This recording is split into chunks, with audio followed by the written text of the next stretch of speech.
Hello friends. तो आज मैं आप लोगों के लिए एक नई कहानी लेकर आई हूँ। इस कहानी का नाम है जादुई बक्सा। तो चलिए कहानी सुनते हैं। रवि का मन पढ़ाई में बिल्कुल भी नहीं लगता था और हमेशा उसे इस बात के लिए डांट पड़ती थी। वो कभी होमवर्क करके भी नहीं जाता था, जिस वजह से स्कूल में भी उसे डांट पड़ जाती थी। स्कूल टीचर, तुम्हें कुछ समझ में नहीं आता है क्या रवि? इतनी बार बता चुकी हूँ कि पास होने के लिए पढ़ाई करना कितना जरूरी है, लेकिन तुम्हें पढ़ाई में मन लगे तब ना। रवि सिर पर हाथ रखते हुए, मैं क्या करूँ मैडम जी, इतनी कोशिश करता हूँ लेकिन मुझे कुछ भी समझ नहीं आता कि 2 और 2 4 कैसे होते हैं, या फिर 5 और 5 10 कैसे हो जाते हैं। स्कूल टीचर, हे भगवान, इसे पढ़ाना तो बहुत ही मुश्किल है। घर जाकर भी रवि का मन पढ़ाई में नहीं लगता और वो बाहर खेल रहे बच्चों को देखने लगता। इतने में ही बड़ा भाई आकर रवि से कहता है, जा जाकर मेरे लिए एक कॉपी लेकर आ जा, कल मुझे स्कूल लेकर जाना है। रवि मुंह बनाते हुए, परेशान हो गया हूँ मैं स्कूल और पढ़ाई की बातें सुनकर, मुझे तो ऐसा लगता है कि कहीं भाग जाऊँ। तभी रवि की माँ कहती है, भागकर भी तुझे यहीं आना पड़ेगा बेटा, क्योंकि तेरे जैसे निकम्मे को कोई नहीं रखना चाहेगा। रवि मुंह बनाते हुए आगे की तरफ चला जाता है और जहाँ पर उसे एक जंगल नजर आता है।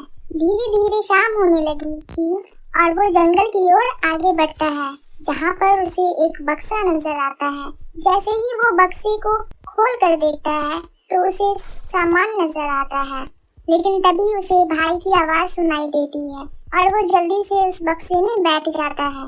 रवि का भाई जैसे बक्से के पास आता है तो उसे रवि दिखाई नहीं देता। भाई, अरे भाई, भाई यही था, कहाँ चला गया? इधर वो भी डर रहा था कि अगर भाई ने उसे देख लिया तो मारते हुए घर ले जाएगा और फिर पढ़ने के लिए कहेगा, और रवि तो पढ़ना ही नहीं चाहता। लेकिन जब भाई को रवि नजर नहीं आता तो वो मुड़कर घर की ओर चला जाता है और उसी वक्त रवि बक्से से बाहर निकलकर सोच में पड़ जाता है। आखिर उसके भाई को वो दिखाई कैसे नहीं दिया, लेकिन रात होने लगी थी, इसलिए रवि चुपचाप अपने घर की ओर चला जाता है।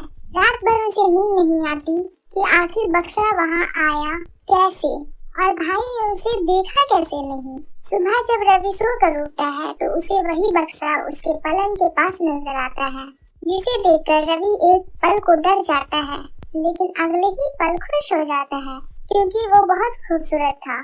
रवि की माँ कहती है, चलो बेटा तैयार हो जाओ, स्कूल का समय हो रहा है। अगर आज तुम लेट से पहुँचे तो टीचर जरूर तुम्हें डांट देंगे। रवि जैसे ही माँ की आवाज सुनता है तो डर की वजह से उसी बक्से में बैठ जाता है और वहाँ पर माँ उसे ढूंढने लगती है, लेकिन माँ को तो बक्सा दिखाई देता ही नहीं है। माँ कहती है, हे भगवान, ये कहाँ चला गया? अब इसकी वजह से परेशान होना पड़ेगा, इसका पढ़ाई में मन लगता ही नहीं है। चाहे जितनी भी जतन कर लो, ये समझ नहीं रहा है, अगर आज ध्यान नहीं देगा तो कल को बड़ा इंसान कैसे बन पाएगा। ऐसा बोलते हुए उसकी माँ वहाँ से चली जाती है और रवि ये समझ जाता है कि ये बक्सा जरूर जादू वाला है। तभी उसे बक्से में एक कागज की पर्ची नजर आती है, जिस पर लिखा होता है, अगर तुमने किसी से भी झूठ कहा तो मैं यहाँ से चला जाऊंगा। ये पढ़ने के बाद रवि बक्से से कहता है, अरे नहीं, तुम कभी न जाना, तुम्हारे आने से मैं स्कूल जाने से बच जाऊंगा, क्योंकि तुम्हें तो कोई देख नहीं पाता है। मैं चुपके से तुम्हारे अंदर बैठ जाया करूंगा, किसी को पता ही नहीं चलेगा, और इसमें झूठ बोलने वाली क्या बात है। अब रवि खुशी खुशी स्कूल जाने के लिए तैयार होने लगा और जिसे देखकर माँ और भाई को बड़ा ही आश्चर्य होने लगा। भाई कहता है, क्या बात है, आज सूरज कहाँ से निकला है? आज सुबह सुबह ही स्कूल जाने के लिए तैयार हो गया है। रवि कहता है, तो फिर तुम्हें क्यों दिक्कत हो रही है? इस पर माँ बोलती है, अरे चुप रहो, कोई मेरे बच्चे को नहीं बोलेगा, बड़ी मुश्किल से तो ये स्कूल जाने के लिए तैयार होता है।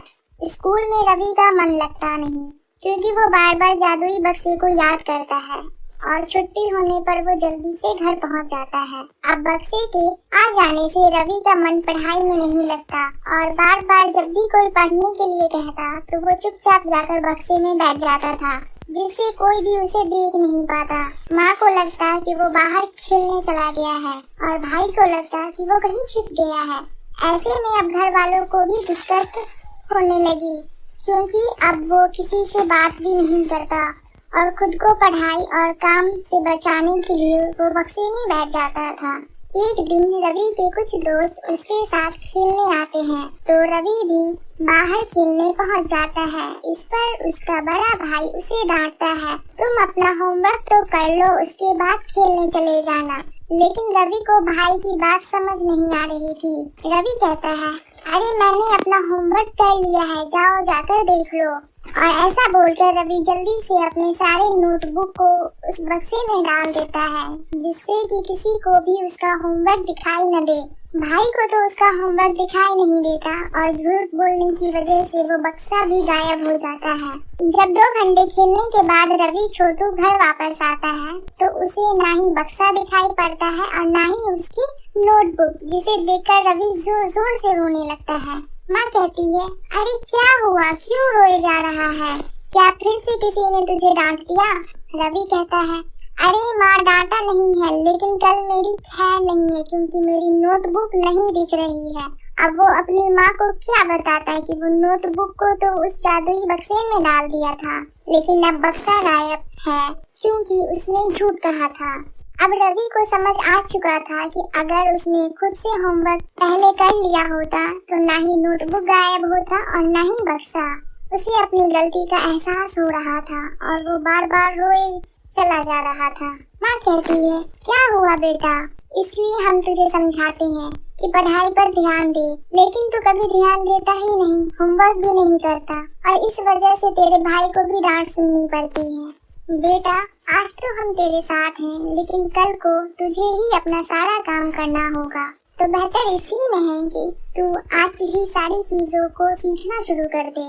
रवि कहता है, हाँ मैं समझ चुका हूँ, गलती मेरी है, मैंने कभी पढ़ाई पे ध्यान नहीं दिया। अब मैं वादा करता हूँ कि मैं जरूर पढ़ाई पे ध्यान दूंगा और किसी भी प्रकार के बक्से के चक्कर में नहीं आऊँगा। माँ कहती है, ये बता बीच में बक्सा कहाँ से आ गया? रवि घबराते हुए कहता है, अरे कुछ नहीं माँ, तुम नहीं समझोगी। भले ही माँ ने कुछ नहीं समझा, लेकिन रवि अब समझ चुका है कि उसे किसी भी प्रकार के बहकावे में नहीं आना है, बल्कि अपना काम खुद करना है। साथ ही उसे टीचर, भाई और माँ की बात को भी मानते हुए आगे बढ़ना है। इसके बाद से रवि का मन पढ़ाई में लगने लगा और क्लास में फर्स्ट रैंक हासिल की। तो बच्चों, आपको ये कहानी कैसे लगी हमें कमेंट करके जरूर बताएं और लाइक और सब्सक्राइब करना ना भूलें। Thank you.